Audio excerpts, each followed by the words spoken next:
There is a silent prison many of us live, cage built not of steel or stone, but of impossible expectations. It's dressed up to look like success, achievement, ambition. It whispers, be flawless, be more, be perfect. And we listen. We strive. We polish our lives like glass until they gleam on the outside, while we crack silently within. Perfectionism is not the path excellence. It is the path to exhaustion. It masquerades as strength, but it is rooted in fear, fear of shame, fear of not being enough, fear of disconnection, and it's costing us our peace. It's robbing us of joy. It's stealing our authenticity. Today, I invite you to do something revolutionary. Let it go. Not your standards, not your dreams, but the belief that your worth is tied to flawlessness, that your value is conditional, that love must be earned through perfection. Because the truth is this peace doesn't come when we finally arrive. It comes when we finally accept. We live in a world that praises polished rec homes and flawless appearances. Everywhere we turn, we're bombarded with curated perfection. Perfect smiles, perfect homes, perfect careers, perfect lives. And somewhere along the way, many of us started to believe that perfection was not only desirable, but necessary. That to be worthy of love, belonging, or even basic acceptance, or had to be without flaw. This belief is deeply ingrained. It's reinforced by families that rewarded achievement over authenticity, by workplaces that celebrate output over well-being, by cultures that equate failure with shame. Over time, we internalize the message that must always do more, be more, and show less of the messy, human parts of ourselves. But beneath this obsessive pursuit of perfection is not strength. It's fear. Fear dressed up in ambition. Fear disguised as discipline. Fear parading as motivation. Perfectionism thrives in the soil of fear. It grows from the seeds of self-doubt and blooms when we're most vulnerable. It's not the same as healthy striving. Healthy striving comes from a place of internal drive and purpose. It's saying, I want to do this because it matters to me. Perfectionism, on the other hand, says, I must do this perfectly or I'll be rejected, humiliated, or exposed. It's a desperate attempt to avoid the discomfort of judgment, the sting of shame, the vulnerability of being truly seen. It whispers, if they see your flaws, they'll turn away. It feeds on the idea that imperfection is weakness, but it isn't. What's actually weak is the need to hide. What's actually draining is the constant of being found out. And this is where the trap lies. Because perfectionism can look like success on the surface, it often cloaks itself in achievement and applause. You get rewarded for the overworking, the never preparing, the never saying no. People may even admire you for your high standards and your tireless efforts. But internally, it's a very different story. You begin to live in a constant state of anxiety, walking on eggshells with yourself. Every task becomes a test, every interaction a performance. There's little joy in your accomplishments because instead of feeling proud, you feel relief that you didn't mess up, relief that no one saw through the cracks. But that relief is fleeting, and the fear comes rushing back with the next challenge. Perfectionism doesn't just demand more. It demands silence. It tells you not to speak up unless you're certain. Don't try unless you know you'll succeed. Don't reveal unless it's polished. And so we hold back. We shrink ourselves. We say no to opportunities, not because we're not capable, but because we're afraid of being imperfect in front of others. We stop asking for help because we're afraid of being perceived as weak or incapable. We isolate ourselves with this belief that we have to be self-sufficient, always composing controls. Always, it's a lonely way to live. This fear-based perfectionism also stifles creativity and innovation. Creativity, by nature, is messy. It requires risk. It involves failure. And yet, when perfectionism is present, we censor ourselves before we even begin. We edit our ideas in our minds before they can see the light of day. We talk ourselves out of trying new things. We stay in the safe zones of our comfort just to avoid the discomfort of not getting it right on the first try. And the tragedy of that is not just what we withhold from others. It's what we withhold from ourselves. The unexplored talents, the unspoken stories, the unrealized dreams. Perfectionism also affects how we relate others. When we demand perfection from ourselves, we often, consciously or not,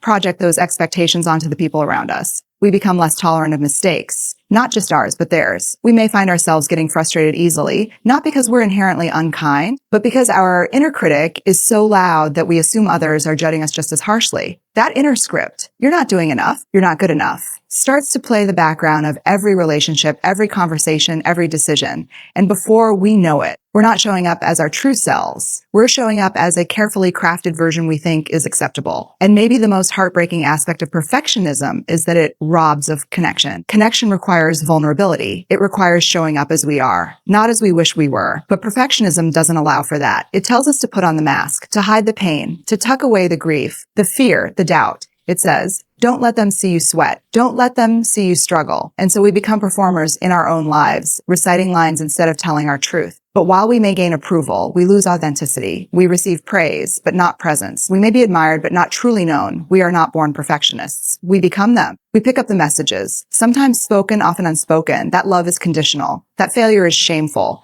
that only the best version of ourselves is worthy of belonging. But what we most long for isn't to be perfect. It's to be accepted as we are, to be seen in our fullness, to be embraced not just for our strength, but also for our scars. And that doesn't come from hiding behind fear. It comes from reclaiming the courage to be human. The strength we're searching for doesn't live in our flawless execution. It lives in our truth. It lives in the moment we stop running from the fear of judgment and instead face it with grace. It lives in the moment we decide that being real is more important than being perfect. It lives in the quiet decision to choose authenticity, even when it feels risky, because that's where real confidence is born, not in the absence of fear, but in the presence of honesty. We live in a culture that constantly ties our value to how much we do, how well we perform, and how successful we appear. From a young age, we are often taught that we must earn recognition, affection, and belonging. We receive praise when we get good grades, when we win the award, when we excel beyond expectations, slowly without realizing it. We start to believe that our worth is directly connected to what we can produce. We begin to confuse performance with identity. Our achievements become the lens through which we define ourselves. We hustle for our worth, not because we lack ambition, but because deep down, we're afraid that who we are isn't enough on its own. The dangerous lie perfectionism tells us is that unless we're doing something impressive, we don't matter. Unless we're achieving at a high level, we are not valuable. This belief becomes the root of burnout, anxiety, and emotional isolation. It keeps us in a loop of constant doing. We measure our value by the number of boxes checked, the goals reached, the praises received. Our self-worth becomes conditional. And once it becomes conditional, it becomes fragile, vulnerable to every mistake, every dip in productivity, every less than perfect outcome, becomes a moving target, something that can never be fully secured. Its minds doesn't only affect our professional lives, it seeps into everything. Relationships become transactional, as if we have to perform, to be liked, to be loved, to be accepted. We become things at managing impressions, saying the right things, keeping smooth, being easy to be around, even if that means betraying our truth or denying our needs. We stop asking, what feels authentic to me? And instead ask, what will make me acceptable to others? That trade-off costs us more than we realize. When you begin to believe that you are a performance, you start to fear stillness. Rest feels like laziness. Slowing down feels like falling behind. You may be physically present, but emotionally absent, always running the mental calculants. Did enough? Did I do it right? Was I impressive? Was I liked? Until even your quiet moments are filled with noise. This internal pressure rarely brings peace, even in moments of success. Because perfectionist doesn't celebrate success. It raises the bar higher. It tells you that what you just did wasn't enough, that you could have done more, that someone else did it better. Living this way also creates a deep fear of failure. If you believe your worth is tied to performance, then any mistake becomes a direct assault on your identity. A bad review doesn't just sting. It feels like a statement on your value as a person. A missed deadline becomes a moral failing. A single criticism becomes an identity crisis. You begin to avoid risks, not because you don't have the potential to rise, but because the cost of falling feels too steep. This fear of failure becomes the invisible ceiling that keeps you from your most authentic expression. You avoid trying new things, sharing bold ideas, stepping into new roles. Not because you lack ability, but because you've been convinced that imperfection makes you unworthy. One of the most exhausting parts of this cycle is the constant need to prove. Even when no one is watching, even when you've already done enough, there's a voice inside pushing you to do more, to do better, to not let anyone down. That voice doesn't come from inspiration. It comes from fear, and that fear is rooted in the belief that your value is not fixed or inherent, but conditional and temporary. As long as that belief lies inside you, rest will feel like danger and joy will feel unearned. True self-worth cannot be built on performance. It must be rooted in identity. Who you are, not what you do, and who you are is enough. Not because you've achieved a certain title or hit a certain milestone or perfected a certain craft, but simply because you are human, worthy, valuable. The belief that you are your performance robs of this truth. It convinces you that you have to earn what is already yours. This also affects how we view others.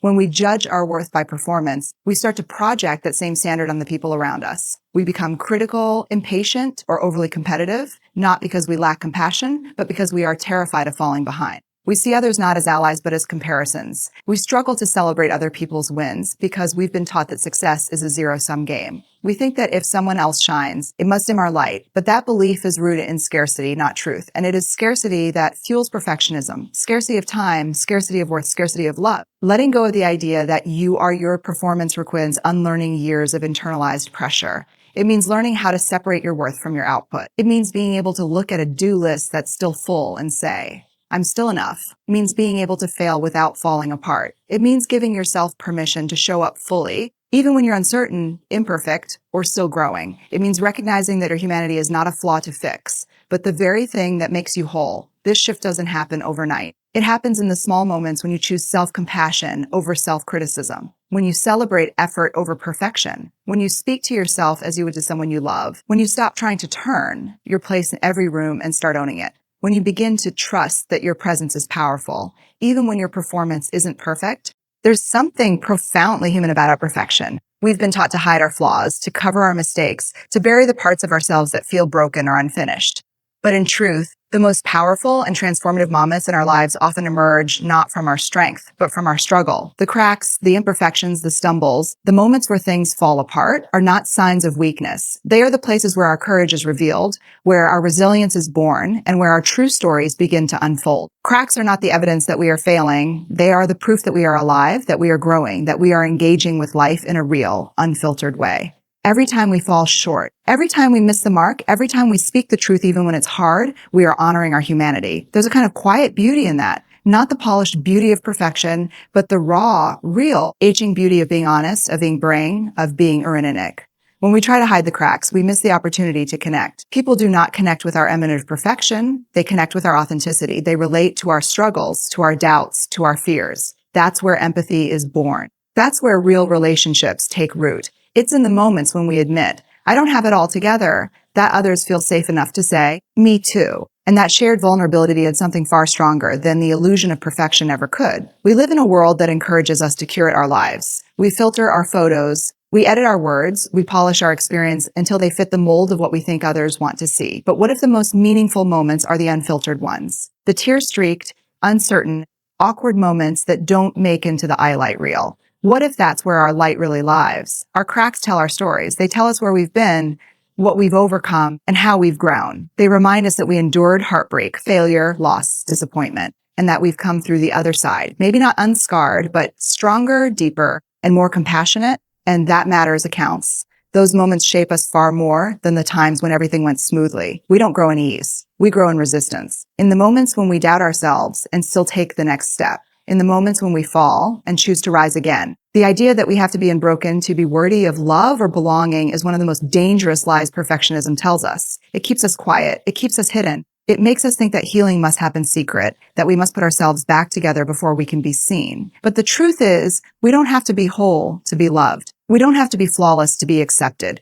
We don't have it all figured out to be worthy. Our cracks are not barriers to love. They are bridges to connection. There is a Japanese art called kintsugi, the practice of repairing broken pottery with gold, highlighting the cracks instead of hiding them. The idea is that the object becomes more beautiful because of its history, not in spite of it. The fractures are not erased, they are honored. They are seen as something to be proud of. That's how we can begin to see ourselves. Now as broken beyond repair, but as humans who have lived and learned and healed in ways that deserve to be seen, not hidden. When we allow ourselves to be seen in our imperfections, we open the door to self-compassion. We begin to soften toward ourselves. We stop demanding that we be something we're not and instead begin to embrace who we are. Truthfully, we start to understand that we are not failing at life because we struggle. We are simply being human. And in that humanness, we discover a strength that perfection would never offer, a grounded strength born of surviving, of learning, of standing back up again and again. It's easy to admire someone who seems perfect from a distance, but it's not until we see their cracks, their grief, their uncertainty, their shame, their rebuilding, that we truly connect, because it reminds us of our own story. It tells us that we are not alone that others too have struggled and made it through, that we can fall apart and still be worthy of joy,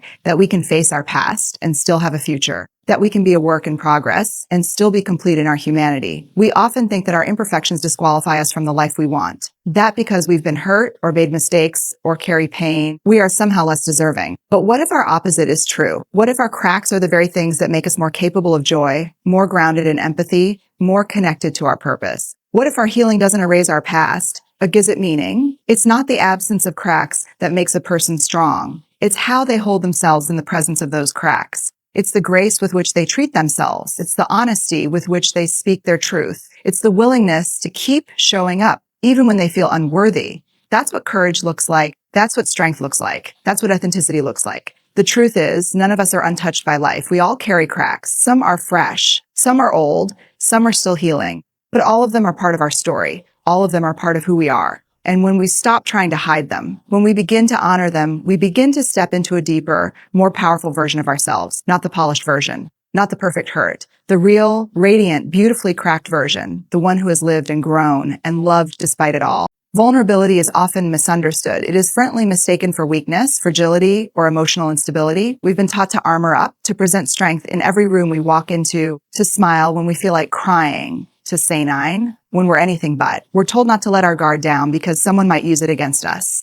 And so we start to believe that showing emotion, admitting fear, or expressing entertaining tell expose us to shame or judgment. But this belief doesn't protect us. It isolates us. It keeps us distant from others and disconnected from ourselves. And the truth is, vulnerability isn't weakness at all. Vulnerability is the most accurate measure of courage. It takes immense strength to be vulnerable in a world that rewards invulnerability. When you choose to open your heart, know well, it might get broken. When you speak your truth despite the risk of being misunderstood. When you ask for help even though pride is begging you not to. You're not failing. You're rising. You're defying the myth that you have to be self-contained, self-sufficient, and emotionally numb to be respected. Vulnerability is not about overexposing or spilling every detail of your life to anyone who will listen. It's about choosing to be seen. It's about allowing others to witness your humanity, your imperfection, your realness. In a cure obsessed with control, vulnerability is a radical act. It's saying, I don't have all the answers, but I'm still showing up.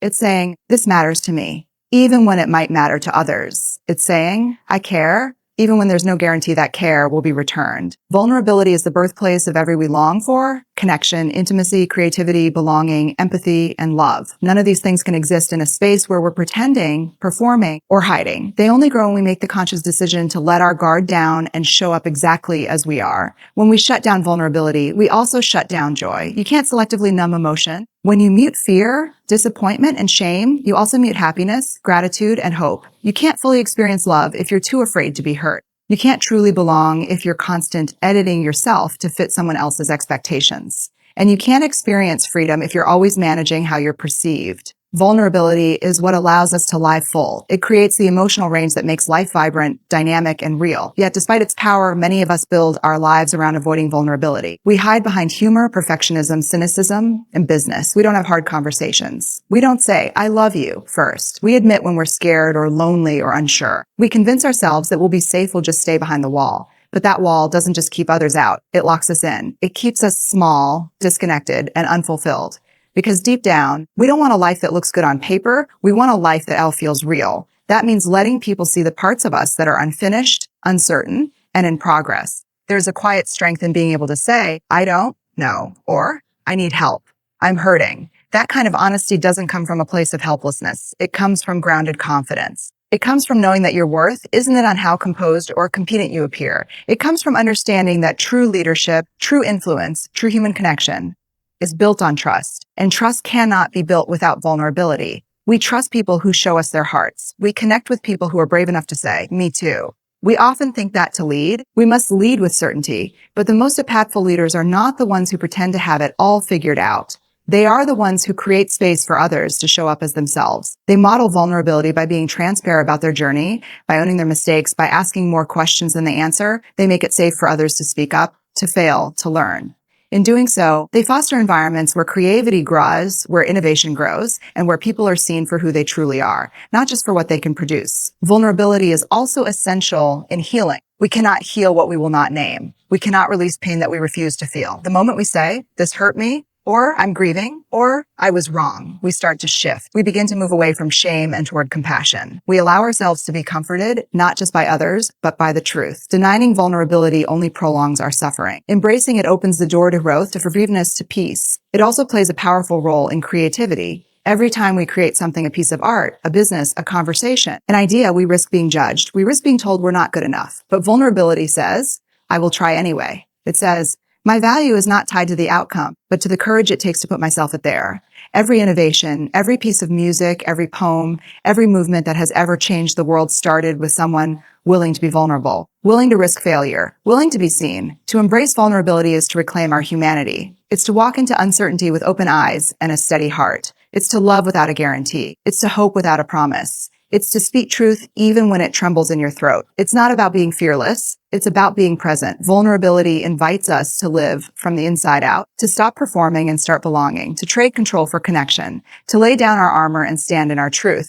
There is a kind of exhaustion that sleeps not fix. It's the kind of awareness that comes from constantly trying to be what the world demands instead of being who we truly are. It's the fatigue that settles into your bonds when every day feels like a performance, when every conversation is calculated, every appearance curated, every mistake feared. Perfectionism tells us we have to keep pushing, keep proving. It tells us to polish every rough edge, silence every doubt, and never ever let anyone see behind the mask. And while it may offer a short-lived sense of control, what it really creates is an internal prison, a relentless cycle of pressure and self-judgment that never allows us to feel whole. Perfectionism convinces us that if we could just get everything right, our bodies, our words, our choices, our lives, then we'll finally feel worthy. Then we'll be safe. Then we can rest. But that finish line always moves. The expectations get higher. The inner critic gets louder. And the joy, the freedom, the peace we thought we were working towards slips further out reach. Because perfectionism isn't about healthy health or high standards. It's about fear of judgment, fear of rejection,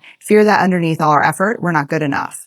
So we keep performing, we keep editing ourselves, we keep pretending that we're not tired, that we're not overwhelmed, that we're not silently unraveling, all in the name of being perfect. And yet, despite all the energy we pour into getting right, perfectionism never delivers what it promises. It doesn't bring lasting peace. It doesn't deepen our relationships. It doesn't nourish our sense of self. What it brings, more than anything else, is disconnection from our joy, disconnection from others, disconnection from who we truly are. We become so focused on being impressive that we forget how to be present. We become so consumed with outcomes that we forget how to enjoy the process. We build lives that look beautiful from the outside but feel empty on the inside. Because the truth is, when we prioritize perfection, we abandon authenticity. And when we abandon authenticity, we lose access to real joy. Authenticity or peace begins. It's where our spirit exhales. It's what happens when we stop trying to meet impossible standards and start honoring what we truly value. Authenticity means showing up as we are, not as we think we should be. It means speaking honestly, even when it feels vulnerable. It means letting go of the need, always and polished, and instead choosing to be real. That kind of honesty with ourselves and with others opens the door to freedom. We're no longer chained to the opinions of ours. We're no longer ruled by the fear of falling short.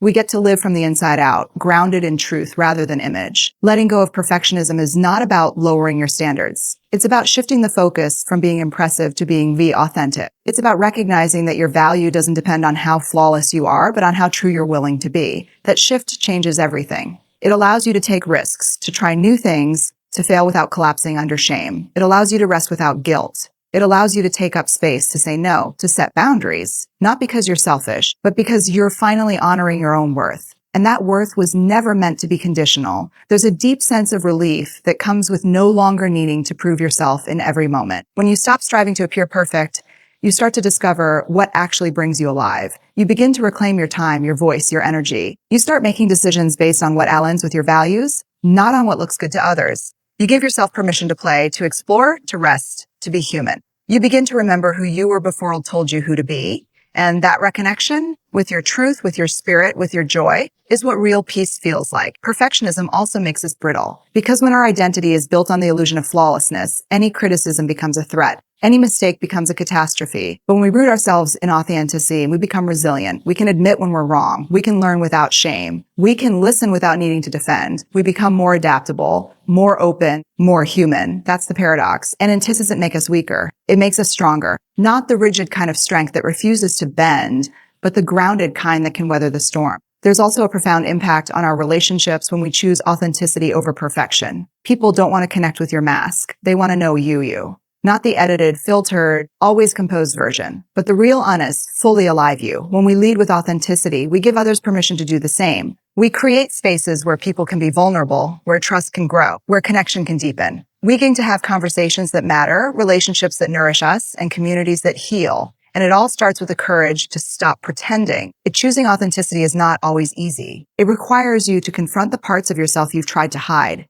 It asks you to feel the feelings you've numbed. It challenges you to rewrite the narrative that says you must earn your worth. But what you gain in return is priceless. You gain alignment. You gain peace. You gain a sense of wholeness that can't be shaken by failure or judgment. You gain a life that feels real, not just one that looks good.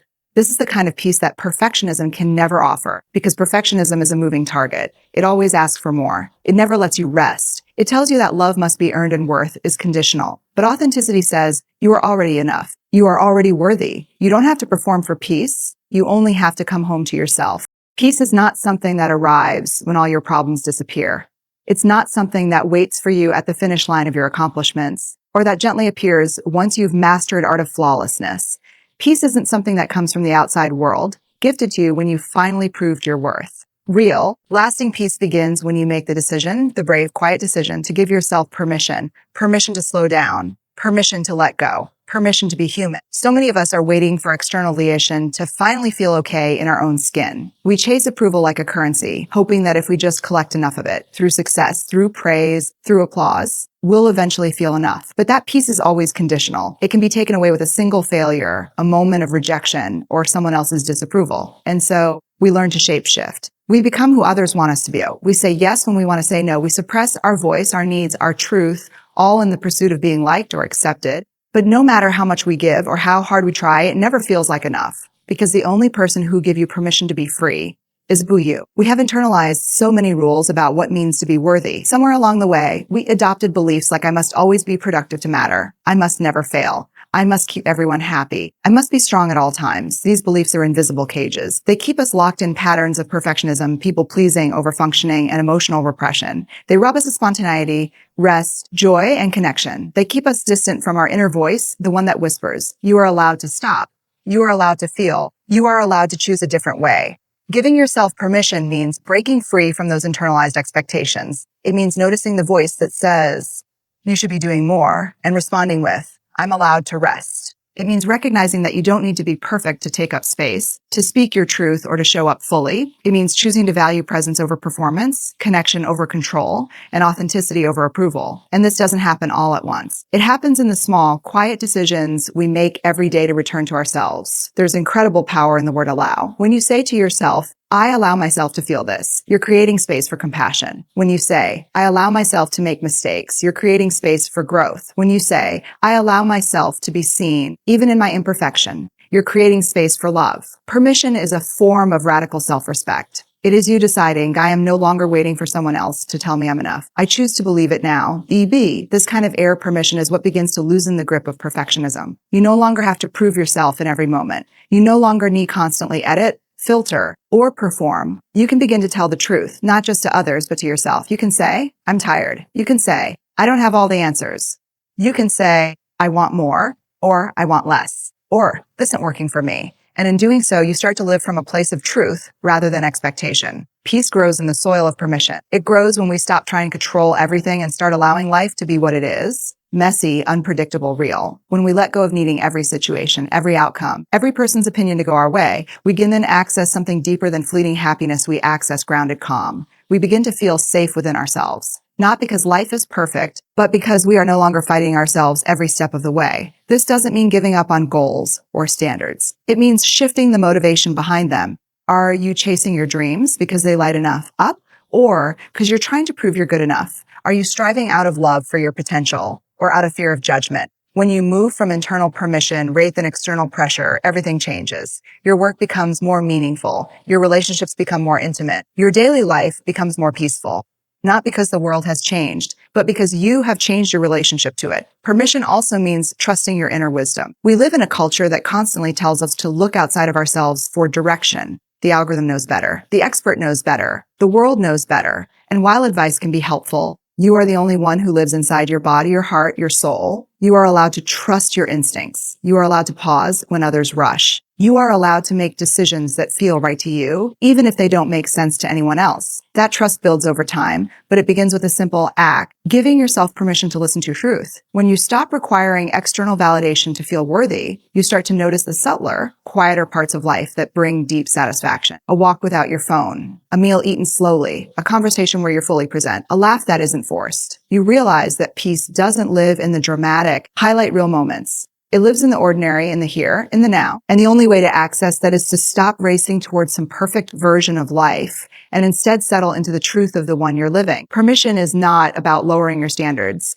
It's about reclaiming your sovereignty. It's about being able to say, I am the authority on my life. It's about deciding that you no longer have to wait for someone else to choose you, approve of you, or tell you that you're ready. You get to choose yourself. You get to belong to yourself. You get to define your own version of success, fulfillment, rest, and joy. And in doing so, you begin to create a life that feels aligned, grounded, and whole. Not because it's flawless, but because it's true,